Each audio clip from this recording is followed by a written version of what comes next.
अब शत्रुता निभाने के लिए तैयार है। दाक्षायणी सती, ये मेरी पुकार नहीं, ललकार है। मैंने सुना था कि मन से पुकारो तो तुम सामने आ जाते हो। मैंने सौगंध खाई है, तुम्हें मुझसे युद्ध करना होगा शिव। पिताश्री, आपकी पुत्री ने अपनी शपथ पूरी कर दिखाई। दाक्षायणी तैयार है शिव को ललकार देने के लिए।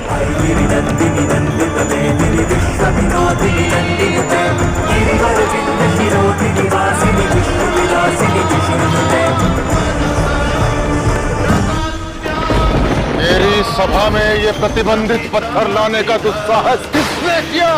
ये इन दोनों की उद्दंडता है प्रजापति जी। दाक्षायणी, तुम शक्ति, सोच और बुद्धि में पूर्णतया सामर्थ हो। अब इन्हें क्षमा देनी है या दंड देना है, ये निर्णय मैं तुम पर छोड़ता हूँ। मैं चाहती हूँ ये शिवलिंग सुरक्षित रखा जाए। शत्रु के उपहार को सुरक्षित रखना चाहिए और ठीक समय पर ब्याज समेत लौटाना चाहिए। इन शिव गणों को मैं स्वयं कारागार लेके जाऊंगी। शिव भक्तों को आप कारागृह में भले ही डलवा दो,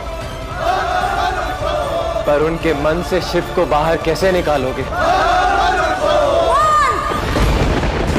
मैं तुम्हें उस कपालिक की पूजा करने से नहीं रोकूंगा, परंतु बदले में तुम्हें अपनी भक्ति का प्रमाण देना होगा। ये मिट्टी के शिवलिंग जो तुम सबने बनाए हैं, मैं इन पर जल की धारा प्रवाहित करूंगा,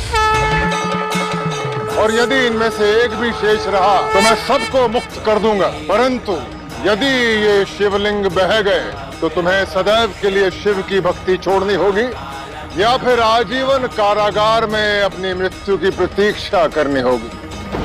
मेरे पिता ने सिद्ध कर दिया है कि तुम्हारी श्रद्धा और समर्पण सब झूठ था और मेरे पिता की सोच सत्य।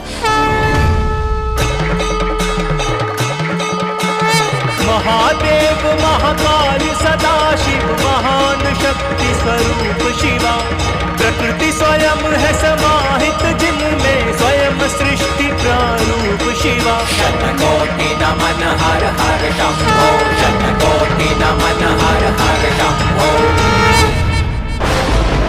एक बार फिर मेरे पिता का अपमान कर बैठे शिव। बचपन से युवा होते तक इस त्रिशूल को उठाने का प्रयत्न करती रही कि एक दिन तुम्हारे समान शक्तिशाली होकर तुम्हारा सामना करूंगी। अब सबसे पहले अपने पिता का प्रतिशोध लूंगी और उसके बाद शत्रुता के इस उपहार, इस शिवलिंग का स्वयं विसर्जन करेगी ये दाक्षायणी। मैं तुम्हारा सामना करके रहूंगी।